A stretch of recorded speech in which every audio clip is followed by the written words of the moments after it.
Whenever I get the chance to babysit for one of my friends, I have a favorite thing to do. I go find the toys, and I get to play with them, like a kid.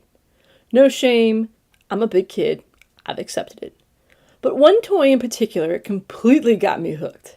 It's called Transform and Combine. At first glance, it's a pretty simple toy. Just blocks with numbers on them, 0 through 9. That's it. But then, well, you start to mess with them a bit. You twist them, you turn them, you pull, you push, and suddenly that boring number block becomes a tiny robot, a transformer. And then you can turn it back all over again into the numbers. Same object, completely different identity. The first time I found these at my friend's house, I got so absorbed in them that I didn't even notice the conversation had stopped. I looked up and she was just staring at me. Do you want to take those home with you? Honestly, I did. Because there's something about the idea of something being one thing and then becoming something else. It fascinates me. It does something to my brain, a little tickle to the brain. I love the idea that what you see isn't all that's there.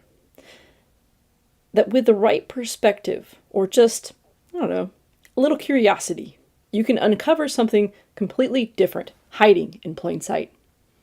And it's not just toys. That same instinct shows up anytime someone tells me, you can't do that.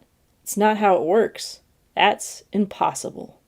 Because in my head, I start doing the same thing I did with those little blocks. I start twisting the system, pulling at the edges, and turning it around. And suddenly, the thing that was built for one purpose, it can do something else now. Most people don't do that. Most people look at something and accept it at face value. It's just a number. It's just a system. It's just the way things are. But what if it's not? There's this great concept I came across in a book called The 4 Workarounds, and it stuck with me. There were stories about getting critical supplies, like medicine, to places that supposedly couldn't be reached. Places where it was said, it's too hard, it's too far, it's not possible. And yet, somehow, they noticed, Coca-Cola bottles were everywhere.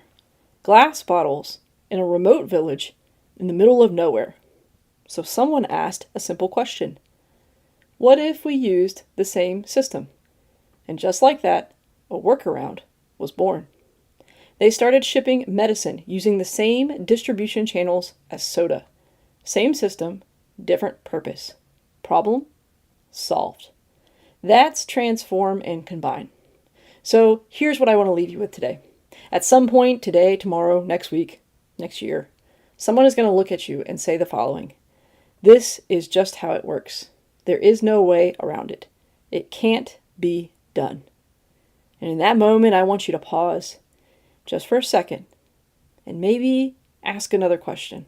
Push a little, pull a little, twist it, turn it. Because maybe, just maybe, there's something hidden inside that system that you haven't seen yet. Something wanting to be transformed. And maybe the real problem isn't that it's impossible. It's that we stopped looking at it like kids. Because kids don't see limits the way we do. They don't think in terms of what's supposed to be. They just play. And through that play, they discover possibilities that the smart adults miss. So don't lose that curiosity, that willingness to explore, the instinct to ask, what else could this be? Because if you keep that, you might just start seeing opportunities where others see obstacles. You might start building solutions out of things people already gave up on. And one day, you won't just see this world for what it is, you'll see it for what it could become.